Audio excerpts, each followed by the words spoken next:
E se as respostas para muitas das nossas angústias de adulto não estivessem no agora, mas nos primeiros capítulos da nossa vida? Nesta análise, a gente vai mergulhar fundo para entender como as bases da nossa mente foram construídas. Sabe quando a gente se pergunta, nossa, por que eu sempre reajo desse jeito? Ou, será que essa ansiedade não vai embora nunca? Pois é, a resposta pode estar bem escondida na maneira como o nosso cérebro foi moldado, muito, mas muito antes do que se imagina. Ansiedade, depressão, aquela dificuldade em se relacionar. Muita gente lida com isso, né? E a gente costuma tratar como se fossem problemas separados. Mas, e se tudo isso não fossem questões isoladas, mas sim ecos de uma mesma história? Uma história que foi escrita lá na infância. Vamos investigar como essas conexões se formam. Para a gente entender o presente, a gente precisa voltar para a planta original. A fase de construção do cérebro não é só um comecinho não, é a fundação. É em cima dela que toda a nossa vida emocional e psicológica vai ser construída. Pensa na construção de uma casa. Os primeiros anos de vida são o alicerce. E olha, qualquer bom arquiteto vai te dizer, uma fundação sólida é tudo. É ela que vai definir o quão forte a estrutura inteira vai ser para aguentar as tempestades da vida.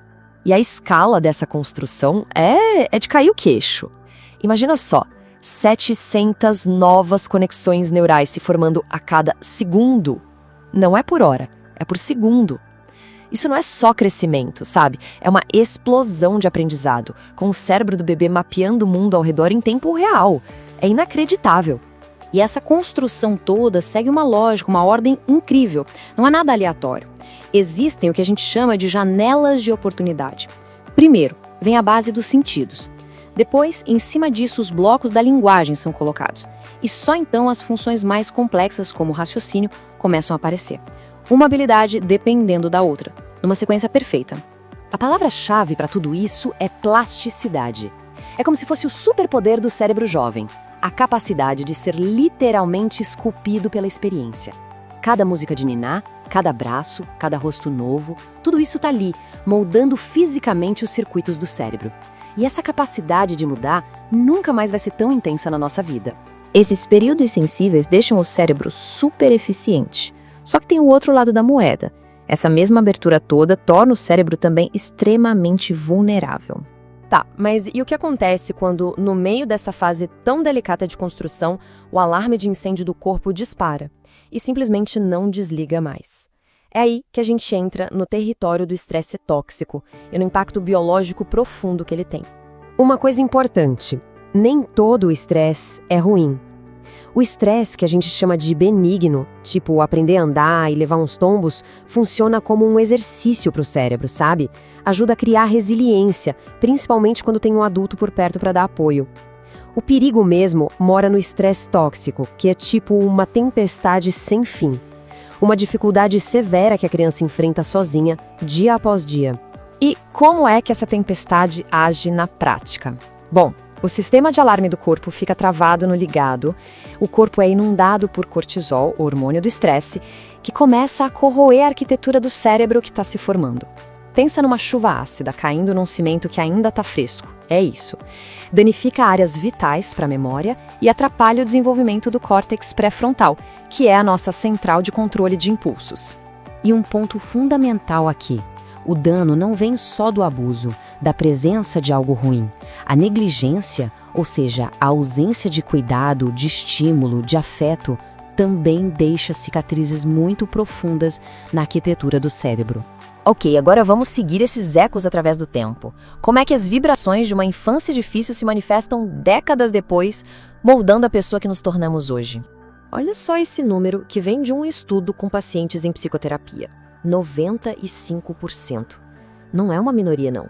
É a esmagadora maioria. Quase todo mundo ali carregava as marcas de alguma diversidade na infância. Isso não é coincidência, gente. É um mapa mostrando onde a dor começou. E quando a gente olha de perto os tipos de trauma, uma coisa salta aos olhos. Lá no topo da lista, com impressionantes 88% cada um, estão o abuso e a negligência emocional. Muitas vezes, não são os hematomas que a gente vê, mas as feridas invisíveis da alma. A falta de afeto, a crítica sem fim, que deixam as cicatrizes mais fundas e que duram mais. E aqui a gente conecta os pontos. O estudo não só apontou os traumas, ele traçou linhas diretas para o presente. Veja como o abuso emocional lá na infância está fortemente ligado à depressão e àquela sensibilidade que machuca nos relacionamentos. E a negligência emocional? Também um caminho direto para a depressão. Isso não é achismo. São as impressões digitais do passado, aparecendo claramente no presente. E então, a gente chega no ponto central, na virada de chave mais importante de todas. Aquilo que a gente costuma chamar de personalidade de alguém, a pessoa é muito ansiosa ou desconfiada ou reativa. Talvez não seja quem a pessoa é, talvez seja o que ela precisou se tornar para sobreviver. Aquela desconfiança constante pode ter sido a hipervigilância que manteve uma criança segura num lar perigoso. A ansiedade que hoje paralisa talvez fosse o sistema de alerta que protegia do perigo. Então, veja bem, não são falhas de caráter, de jeito nenhum. São estratégias de sobrevivência, gravadas a ferro e fogo no cérebro quando ele era mais vulnerável. São armaduras que um dia foram essenciais, mas que hoje se tornaram pesadas demais. Entenda isso, muda tudo. A gente sai do julgamento e vai para compaixão. E da compaixão para a ação. A pergunta deixa de ser o que tem de errado com essa pessoa e passa a ser o que aconteceu com essa pessoa. E mais importante, o que a gente, como sociedade, pode fazer para evitar que isso aconteça de novo. Tanto a ciência quanto a economia concordam. É muito, mas muito mais eficiente construir fundações fortes desde o início do que tentar ficar consertando rachaduras numa estrutura que já foi comprometida. Este gráfico aqui, de James Heckman, que ganhou um prêmio Nobel de Economia, não é só um dado, é um mapa do tesouro para nossa sociedade. Ele mostra, sem nenhuma dúvida, que o maior retorno sobre o investimento que a gente pode fazer é nos primeiros anos de vida. Cada real investido aqui não só evita gastos futuros com saúde e justiça, como gera um retorno enorme em produtividade e bem-estar para todo mundo. E os benefícios se espalham por toda a sociedade, como os galhos de uma árvore forte. Cidadãos mais saudáveis, o que alivia o sistema de saúde. Pessoas mais produtivas, o que fortalece a economia. Comunidades mais seguras, com menos violência. Investir em crianças não é só um ato de bondade, é a estratégia mais inteligente e humana para construir um futuro próspero. Fica aqui a reflexão final. A arquitetura da nossa sociedade é, no fundo, um reflexo da arquitetura dos nossos cérebros. Ao garantir que toda criança possa começar a vida com uma fundação cerebral forte e segura, a gente não está só curando indivíduos. A gente está tijolo por tijolo, redesenhando o futuro de todos nós.